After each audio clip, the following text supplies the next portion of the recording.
안녕하세요. 자, 오늘은 권리금 회수 기회 상실과 손해배상 청구에 대한 내용을 잠깐 설명을 좀 드릴게요. 이 내용이 약간 길지만 이 내용을 보면 권리금에 대한 내용이 거의 다 나와요. 이 판례가. 그래서 이 판례를 가지고 한번 쭉 손해배상 부분까지 나오니까 좀 내용이 좀 있어요. 그래서 이 사례가 있습니다. 사례도 있고 판례도 있는 거죠. 자, 여기서 이제 갑이 이제 임차입니다. 임차인. 자, 갑이 상가건물 임차해서 약국을 운영을 했답니다. 약국 운영을 하다가 임대차 계약이 종료되기 전에 이제 전에 전이라는 거는 우리 상가임대차보호법상에 당연히 6개월 전이겠지요. 자, 여기 보면 6개월 전이겠죠. 이렇게 나와 있어요. 자, 6개월 전부터 임대차 종료까지 뭐 이렇게 이제 조선하고 뭐 이런 행위를 해야 되는데, 자, 어쨌든 6개월 전, 그러니까 종료되기 전에 신규 임차인이 되려는 A라는 사람한테 그 약국을 임차할 수 있도록 주선하고 권리금을 받기로 하는 권리금 계약을 체결했답니다. 권리금 계약은 임대인하고 상관없습니다. 왜냐면은 임차인하고 새로운 임차인이 계약하는 계약이기 때문에 그렇습니다. 자, 권리금 계약을 체결하였습니다. 그런데 건물의 소유자인 B가 건물 소유자가 이제 B가 됩니다. 건물 소유자 임대인이죠. B가 임대차 계약을 하는 협의 과정에서 이 새로운 임차인이 되려고 하는 그 A한테 약사 자격증명서, 가족관계증명서, 예금 잔고 증명서, 약국 운영 계획서 등등을 제출을 요구했다고 합니다. 뭐 임대인 입장에서는 그럴 수 있죠. 새로운 임차인이 재정적인 능력이 되는지 안 되는지 이거를 확인해 보고 싶었겠죠. 이게 어떤 내용을 봤냐면, 아마도 이 조항을 봤던 것 같아요. 다음 각호 어느 하나 해당하는 경우에 정당한 사유로 본다. 1항 4호의 정당한 사유로 본다. 1항 사유가 뭐냐? 새로운 임차인이 되려는 사람하고 임대차 계약을 거절하는 행위가 될 수 있는 부분이 요 네 가지에 해당되는 거입니다. 그래서 보증금이나 차임의 지급할 자력이 없다. 이거를 확인하고 싶었던 것 같아요.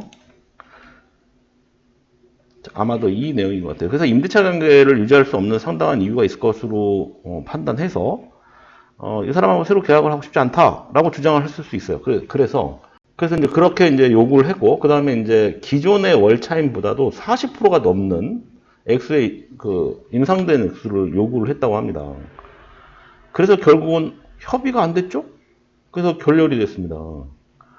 근데 지금 임차인 갑은 권리금 매매 계약을 했다니까요. 당연히 협상이 안 됐기 때문에 그 권리금 매매한 계약도 깨졌을 테고. 그러니까 B는 임대인을 얘기하는, B가 너무 무리한 요구를 제시해서 권리금을 받지 못하고 있는 상황이다. 이러한 경우 법적인 해결 방법이 없나. 이분이 지금 이런 사례를 의뢰를 한 겁니다. 손해배상 청구 대상이 되냐 이거를 의미하는데 손해배상 청구 대상이 됩니다. 자, 이거를 내용이 결과만 보면 그렇게 됐는데 손해배상액은 과연 얼마로 책정이 됐고, 그 다음에 중간중간에 사건의 내용이 어떤 것이고 하는 거에 대해서 한번 잠깐 좀 볼게요. 읽다 보니까 좀 재밌어가지고.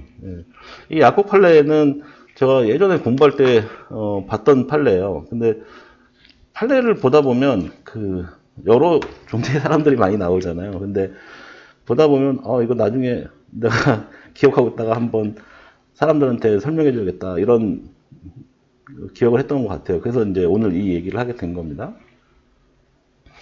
자, 판례는 이 번호가 있어요. 이거 2015년도 이제 대구지방법원에서 나온 선고 판결입니다. 자, 여기에서 이제 어떻게 됐냐? 지금 제가 설명드렸던 내용이 판시사항에 쭉 나와 있네요. 그런데 여기 끝에서 이제 여기서 얘기하는 병은 여기서 갑은 임차인이고, 신규 임차인이 되려고 하는 사람이 을이고, 병이 임대인이에요. 그래서 지금 현재 판시상이 그렇게 나와 있어요. 그래서 임대인을 상대로 손해배상을 구한 사안에서 임대인의 손해배상 책임을 인정한 사례다. 이런 내용입니다. 판결 요지는 뭐 결론은 쭉 이런 내용이 있는데 한번 요거 잠깐 볼게요. 자, 무슨 내용이냐? 자, 무슨 얘기냐면 그 2008년도 사건이네요. 오, 굉장히 오래된 이게 이제 오래된 그 계약이네요. 그러니까 이제 계약 자체는 좀 오래됐지만 판결이 좀 늦게 나는 것 같아요. 근데 임대차 계약을 보증금 1억에다 차임 250만 원으로 계약을 했었네요. 당시에 임대차 기간은 2008년도 8월 1일부터 2년을 하는 임대차 계약을 했었다는 얘기인 거고, 이 건물을 체결하면서 이 건물을 피고한테 인도했다. 원고가 임대인이고 이 건물이 인도 청구니까 그 원고가 임대인이고 피고가 이제 임차인인 것 같아요. 자, 그런데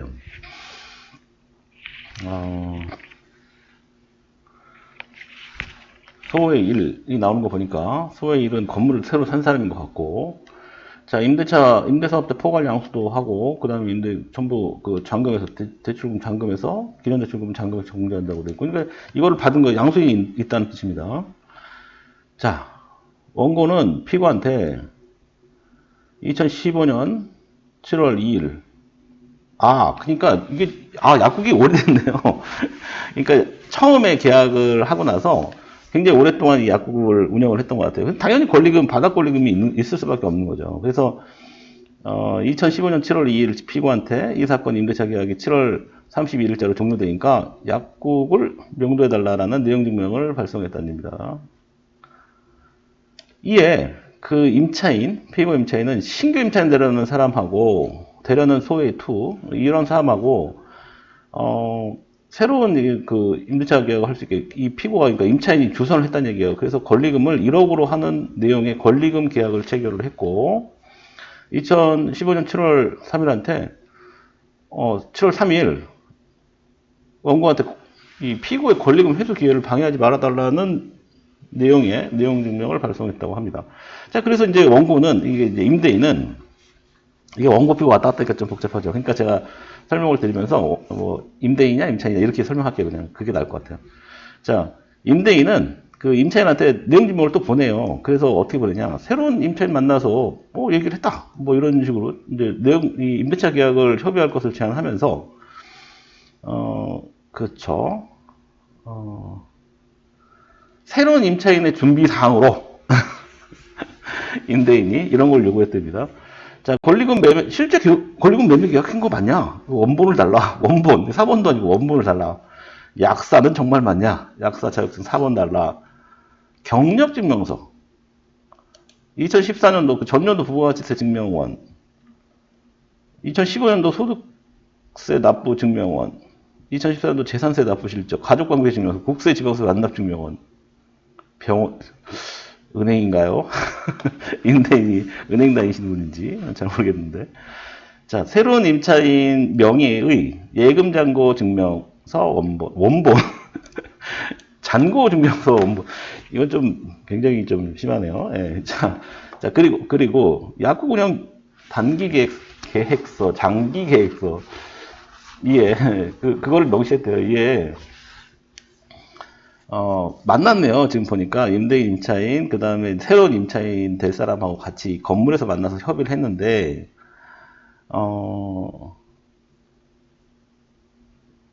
20% 인상한 보증금, 1억에 월차임 300 조건으로 체결할 의사가 있다라고 얘기하자. 안 된다. 330 부가세 별도 조건이 아니면 할 수 없다라고 주장해서 협상이 결렬됐다. 이 얘기예요. 자, 이 무렵에 자, 이 원고가 지금 내용 증명을 보내요. 어떻게 보내냐면, 지금 이 내용을 살짝 보면, 그, 보증금 및 차임에 지급할 자력이 부족하다가 판단된다. 이렇게 지금 보냅니다. 이게 무슨 얘기냐면, 아마도 요거를 본 것 같아요.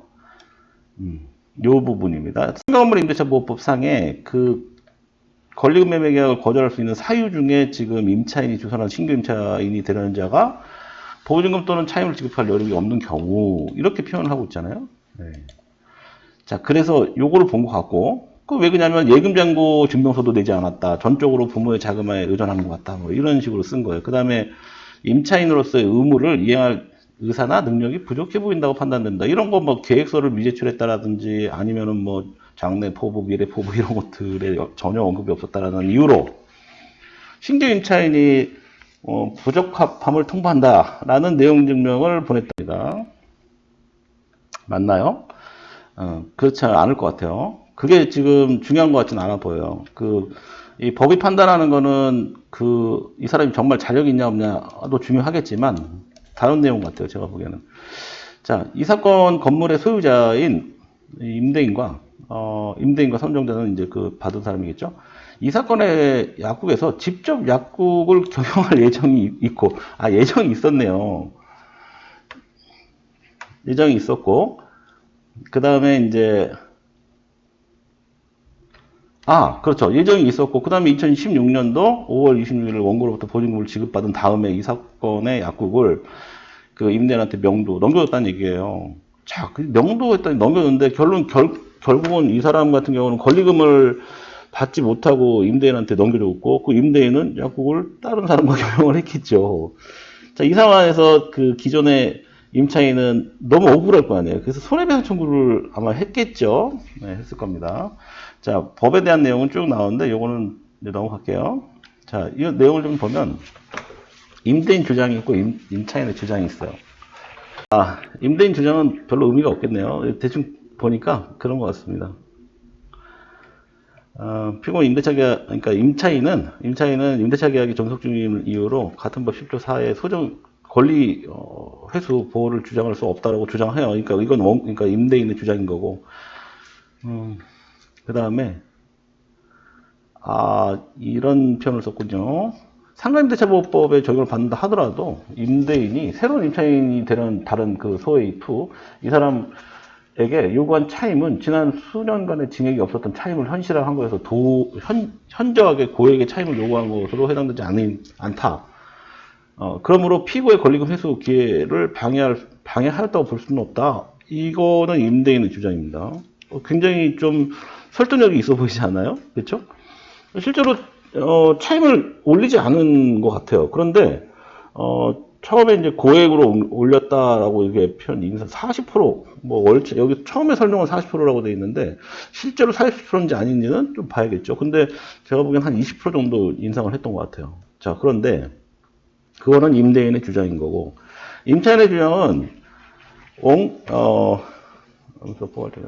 임대인에 해당한다. 그렇죠. 이제 새롭게 받은 사람이 포괄적으로 승계 약정을 했기 때문에 임대차 계약서 상해 임대인으로 해당된다. 이 얘기인 건 맞는 얘기인 거고. 그 다음에 이제 개정된 그렇죠. 상가건물 임대차 보호법상 계약은 존속 중이었기 때문에 권리금 회수 기회 보호 규정을 원용할 수 있다. 맞는 얘기입니다.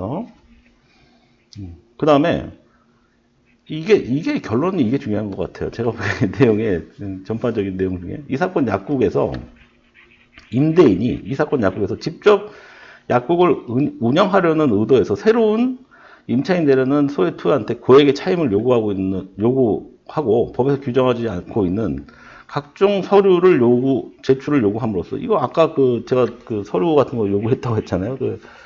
요구함으로써 이 피고의 권리금 회수를 방해했으므로 손해를 배상할 책임이 있다. 맞습니다. 자, 결론은 법원이 판단을 했겠죠. 이 양쪽 주장에 대해서 법원이 판단을 했을 텐데, 자, 어떻게 판단을 했느냐.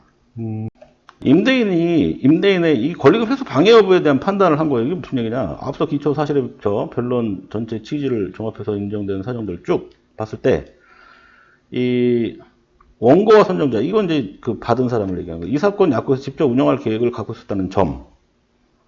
그렇군요. 여기 40% 넘네요. 그러니까 임대인은 새로운 임차인 되려는 사람한테 기존의 월차임보다 40% 인상된 액수를 조건을 제시해서 인상폭이 너무 크다. 그 다음에 임대인은 새로운 임차인한테 약소로서의 서류, 체납사실 이런 것뿐만 아니라 임대인의 자력과 능력과 무관하거나 개인정보나 밀접하게 관련되어 있다고 볼 수 있는 가족관계 증명서 등을 요구했던 점. 이와 같이 이 임대인이 새로운 양수인하고 이 사건의 약국에서 자신들이 직접 약국을 운영할 의사를 가지고 새로운 임차인이 되려는 사람한테 통상적인 임대차 계약보다 체결 과정에서 요구되는 것보다도 무리한 요구를 했다는 얘기죠. 그래서 이제 권리금 회수를 한 것으로 보인다는 점을 고려했을 때, 그로 인해서, 결론적으로, 그로 인해서 이 임차인, 기존 임차인한테 손해를 가했다고 할 것이다. 라고 이제 결론을 내린 것 같습니다. 그래서 이 손해배상 범위를 어떻게 했느냐. 자, 임대차 법, 여기 또 10조 4의 사망이 있어요. 이 잠깐 가서 보면 10조 4의 사망, 10조 4의 사망. 여기 있습니다. 자, 임대인이 1항을 위반해서 손해배상을 발생하게 한 때는 그 손해를 배상할 책임이 있다. 지금 손해배상 책임이 있다라고 되어 있어요. 이 경우 손해배상액은 신규 임차인이 그 기존 임차인한테 지급하기로 한 권리금과 임대차 종료 당시의 권리금은 이건 임대차 종료 당시의 권리금은 이라는 표현은 감정평가한 권리금을 의미하는 것 같아요. 그 당시 종료 당시의 권리금을 이제 보통 감정평가를 하거든요. 권리금 중 낮은 금액을 넘지 못한다. 두 개 합치는 게 아니라 비교했을 때 낮은 금액을 넘지 못한다. 이런 표현이에요. 그래서 이 법원에서 판결한 게 어떻게 되냐? 공동하여 그렇죠. 원고랑 양수자는 공동으로 이게 임차인한테 8,987만 원에 대해서 예. 여기 윗부분이군요. 나중에 넘지 못한다. 그래서, 기존 임차인, 새로운 임차인이, 임차인한테 지급하기로 한 권리금은 1억이었어요. 1억. 근데 임대차 종료 당시에 권리금, 여기 나오네요. 권리금 감정 금액이 8,987만 원인 사실을 각각 인정하므로, 그전 낮은 금액인 8,987만 원의 손해배상액이 된다. 손해배상액을 이렇게 특정한 겁니다. 그러니까 결론은, 이 사건에 대해서 이제 권리금 회수 기회를 예를 들어서 임대인이 실제로 방해한 사실이 인정되게 되면 그 당시에 권리금 감정 금액이 되게 중요한 거예요. 그 권리금 감정 금액을 감정평가 법인에서 이제 그런 거 보통 하는데 그걸 잘 갖고 있으셔야 되는 거죠. 자, 그래서 결론. 이거는 이제 그러니까 기존 임차인이 이긴 사건으로 보여집니다. 네. 자, 오늘은 여기까지 하고요. 내용 좀 재밌으셨나요? 임대인 입장에서의 내용과 임차인 입장에서의 내용이 보통 법에서 좀 많이 다뤄지긴 하지만, 상가 임대차 보호법, 이게 보호라는 표현이 들어가 있잖아요. 그러니까 결국은 보통 임차인의, 입장에서 이제 법이 보호하고 있는 부분들이 되게 많아요. 그런데 반대 해석으로 봤을 때는, 임대인도 지금 이렇게 법에 명시가 돼 있으니까 본인도 그렇게 판단해가지고 이렇게 내용을 보통 임차인한테 보내고 이렇게 처리를 보통 하잖아요. 근데 그거는 조금 어려운 부분에 들어가요. 무슨 얘기냐면 보통 이런 부분들은 변호사랑 상의를 한다든지 해서 실제로 문제가 안 되게끔 해서 처리하는 방법을 선택하시는 게 좋을 것 같습니다. 지금 같은 경우도 법에 이렇게 명시되어 있으니까 보내면 되겠지. 이렇게 하셨던 것 같아요. 제가 보기에는. 이게 지금, 여기, 원고 변호인이 있는지 모르겠는데, 일부분까지는 확인이 안 되네요. 어쨌든, 그런 사안들인데, 잘 모르고, 권리금 부분에 대해서 잘 모른다 그러면은, 정말 나중에 임차인이 만들어 놓은 소위 바닥 권리금에 대해서, 임대인이 손해배상까지 해야 되는 상황이 생길 수 있습니다. 자, 오늘은 여기까지 할게요. 궁금하신 사항은 또 댓글 남겨주시고요. 내용이 좀 길었습니다. 자, 구독과 좋아요 눌러주세요. 큰 힘이 됩니다. 고맙습니다.